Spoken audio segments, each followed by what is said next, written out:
حضرت داؤد علیہ السلام کی قوم کے 70,000 افراد سمندر کنارے ایلا نامی بستی میں رہا کرتے تھے۔ ان لوگوں کو اللہ نے ہزاروں نعمتوں سے نوازا تھا، لیکن جب راحت و سکون آیا تو یہ اللہ کی عبادت سے محروم ہو گئے اور اللہ کی مخلوقات پہ ظلم کرنے لگے۔ تو یوں اللہ نے ان کو خبردار کیا کہ ہفتے میں ایک دن، ہفتہ کے دن شکار نہ کیا کرو۔ اتوار سے لے کے جمعہ تک جتنا شکار پکڑنا ہے پکڑ لو، لیکن ایک دن اللہ کی عبادت اور مخلوقات پہ امن کے لیے رکھ دو۔ یوں اللہ نے ان کا امتحان لینا شروع کر دیا۔ وہ اتوار سے لے کے جمعے تک سمندر میں مچھلیاں پکڑنے لگتے تو مچھلیاں زیادہ مقدار میں ہاتھ نہ آتی، اور ہفتے کے دن سمندر کو دیکھتے تو ان کو بڑی بڑی مچھلیاں نظر آنے لگتی۔ ان لوگوں میں سے ایک شخص کو شیطان نے ورگلایا کہ پریشان کیوں ہوتے ہو، میری ترکیب پہ عمل کرو، تم شکار سے کبھی محروم نہیں رہو گے۔ تو بس شیطان کے کہنے پر اس شخص نے ہفتے کے دن کانٹا لگا کے ڈوری کو سمندر میں ڈال دیا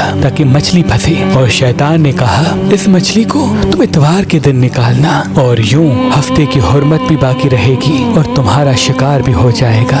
بس شیطان کی بتائی ہوئی ترکیب پہ ہفتے کے دن مچھلی پھنسی رہی اور وہ اتوار کے دن نکالتا اور خوشی سے کھاتا۔ جب آس پاس کے لوگوں نے پوچھا تو ان کو بھی یہ ترکیب بتانے لگا، اور یوں اس قوم کے کچھ لوگ ہفتے کے دن مچھلی پکڑنے کے لیے جال پھینکتے اور اتوار کے دن نکالتے، اور کچھ نے تو اس سمندر میں سے نالیاں بنا کے چھوٹے چھوٹے تالاب بنا دیے، کھڈے بنا دیے، تاکہ ہفتے کے دن جیسے ہی مچھلیاں یہاں سے گزریں تو ان تالاب میں پھنس جائیں اور ہم اتوار کو ان مچھلیوں کو نکال کے پکا کے کھائیں گے۔ اس گاؤں میں کچھ اللہ کے خاص بندے بھی موجود تھے جو کہنے لگے، اے لوگو، اللہ نے ہفتے کے دن شکار کرنے سے منع کی ہے۔ یہ جو تم جال پھینکتے ہو یا چھوٹے چھوٹے تالاب بناتے ہو، ان میں ہفتے کے دن اگر مچھلی پھنستی ہے تو یہ شکار ہفتے کے دن کا ہوگا۔ اللہ کے عذاب سے ڈرو، اللہ کی نافرمانی نہ کرو۔ وہ لوگ ان لوگوں کا مذاق اڑانے لگے کہ ہماری جو مرضی ہوگی ہم وہ کریں گے۔ اب ان بستی میں 3 گروہ بن گئے۔ ایک ان 70,000 میں وہ لوگ تھے جو ان نافرمان لوگوں کی بار بار اصلاح کرتے، دوسرے وہ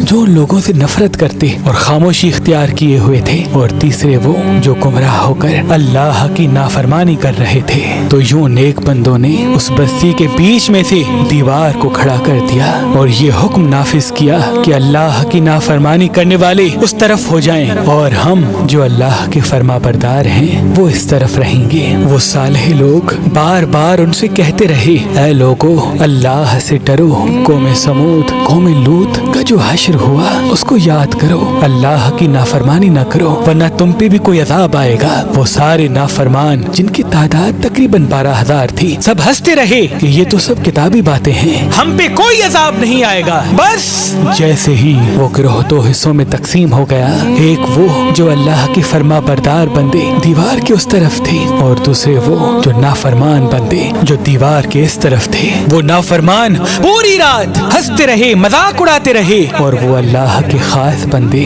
دیوار کے اس طرف اللہ سے معافی مانگنے لگے۔ بس جیسے ہی صبح ہوئی، وہ نیک صالح انسان اٹھے، انہوں نے محسوس کیا کہ دیوار کے اس طرف سے کسی انسان کی آواز نہیں آ رہی۔ جیسے ہی دیوار کی اس طرف چڑھ کے دیکھنے لگے کہ سارے کے سارے وہ لوگ بندر کی شکل میں تبدیل ہو چکے تھے اور بندروں کی حرکت کو انجام دے رہے تھے۔ وہ جو صالح لوگ دیوار سے ان بندروں کو دیکھنے لگے، ان صالح لوگوں میں سے جو ان کے رشتہ دار تھے، انہوں نے ان بندروں کے کپڑوں سے اپنے اپنے رشتہ داروں کو پہچانا اور چیخ کے رونے لگے، اللہ سے معافی مانگنے لگے۔ لیکن اللہ کا عذاب جب آتا ہے تو وہ ہو کے رہتا ہے۔ وہ 12,000 لوگ جو بندر بن چکے تھے کچھ بھی کھا پی نہیں سک رہے تھے، اور یوں 3 دن بعد وہ اس عذاب میں آ کر فنار ہو گئے۔